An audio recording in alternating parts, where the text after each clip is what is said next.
ये जो खबर सामने आई है उसने बांग्लादेश को हिलाकर रख दिया है। बांग्लादेश जो इन दिनों भारत के साथ संबंधों में तनाव पैदा करने में लगा हुआ है, अब अपनी दूसरी सीमाओं पर म्यांमार से एक गंभीर चुनौती का सामना कर रहा है। म्यांमार ने बांग्लादेश के साथ 271 किलोमीटर की सीमा पर कब्जा कर लिया है और ये एक बहुत बड़ी घटना है। इस घटनाक्रम ने पूरे बांग्लादेश को हिलाकर रख दिया है। यह खासकर तब जब बांग्लादेश अपनी आंतरिक समस्याओं से जूझ रहा है। बांग्लादेश के साथ म्यांमार का विवाद नया नहीं है, लेकिन हालिया घटनाओं ने यह साबित कर दिया है कि जब कोई देश अपनी आंतरिक समस्याओं में उलझ जाता है और बाहरी रिश्तों पर ध्यान नहीं देता है तो उनकी सीमाएं खतरे में पड़ सकती है। बांग्लादेश और म्यांमार के बीच भी यही हुआ है। म्यांमार ने 271 किलोमीटर की सीमा पर कब्जा कर लिया है। बांग्लादेश और म्यांमार के बीच यह 271 किलोमीटर की सीमा अब म्यांमार की अरकान आर्मी के नियंत्रण में है। इस पूरी घटना ने बांग्लादेश की कूटनीति कमजोरी और अपनी बाहरी सीमाओं को सही तरीके से संभालने में उनकी विफलता को उजागर किया है। भारत और बांग्लादेश के रिश्ते पिछले कुछ समय से तनावपूर्ण रहे हैं और अब जब बांग्लादेश ने म्यांमार के साथ भी तनाव बढ़ाया है तो यह स्थिति और भी जटिल हो गई है। म्यांमार की वर्तमान सरकार जो एक सैन्य शासन के तहत काम कर रही है, बांग्लादेश की आंतरिक स्थिति का फायदा उठाकर अपनी सीमाओं को बढ़ा रही है। इस तरह की घटनाएं किसी भी देश के लिए खतरे की घंटी होती है, खासकर जब वह अपनी आंतरिक स्थिरता से जूझ रहा हो। हालांकि यह सवाल भी उठता है कि क्या बांग्लादेश की कूटनीति कमजोरी के पीछे कुछ अन्य बाहरी ताकतें हैं? क्या म्यांमार को इस कदम के लिए किसी बाहरी मदद का सहारा मिल रहा है? यह सवाल अहम है और इसका जवाब आने वाले समय में सामने आ सकता है। फिलहाल तो बांग्लादेश की सरकार को अपनी आंतरिक स्थिति और सीमाओं की सुरक्षा पर गंभीरता से विचार करना होगा ताकि वह इस संकट से बाहर निकल सके।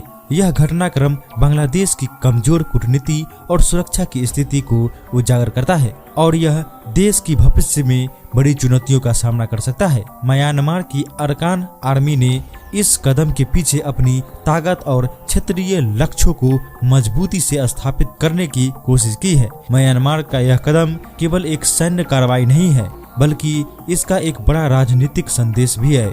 यह संदेश यह हो सकता है कि जब तक बांग्लादेश अपनी आंतरिक स्थिति को ठीक नहीं करता और विदेश नीति को बेहतर ढंग से नहीं संभालता, तब तक उसे अपनी सीमाओं की सुरक्षा को लेकर चिंतित रहना पड़ेगा। इस बीच बांग्लादेश के नेतृत्व के लिए यह समय सोचने का है कि क्या वह भारत के साथ रिश्तों को सुधारने की दिशा में कोई कदम उठाएगा या फिर वह अपनी कूटनीति और सैन्य कमजोरी को नजरअंदाज करते हुए और अधिक संकटों का सामना करेगा। बांग्लादेश की सरकार को यह समझना होगा कि किसी एक शक्ति से दुश्मनी मोल लेना और दूसरी से उम्मीदें रखना, विशेषकर जब आपके पास पर्याप्त संसाधन और समर्थन नहीं है, यह एक खतरनाक रणनीति हो सकती है। दूसरी ओर म्यांमार जो पहले भारत की स्थिति को ध्यान में रखते हुए अपने रणनीति फैसले लेता था, अब अपनी स्वतंत्र नीति पर ध्यान केंद्रित कर सकता है, खासकर जब भारत और बांग्लादेश के बीच तनाव बढ़ा है।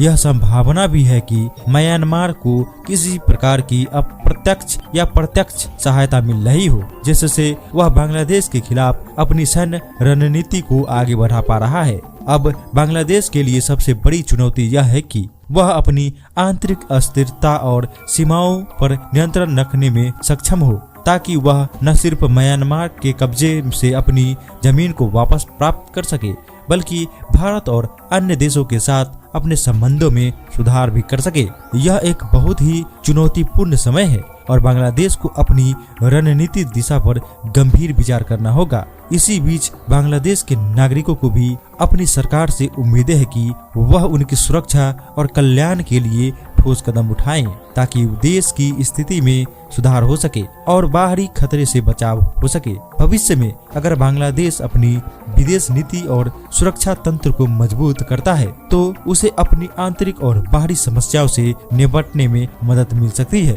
तो क्या लगता है दोस्तों, क्या बांग्लादेश अब पूरा कब्जा कर लेगा म्यांमार? क्या इस म्यांमार के साथ साथ क्या भारत को भी कब्जा कर लेना चाहिए बांग्लादेश के ऊपर? तो क्या कहते हैं? भारत के लिए एक अच्छा सा कमेंट डालना मत भूलिएगा। जय श्री राम।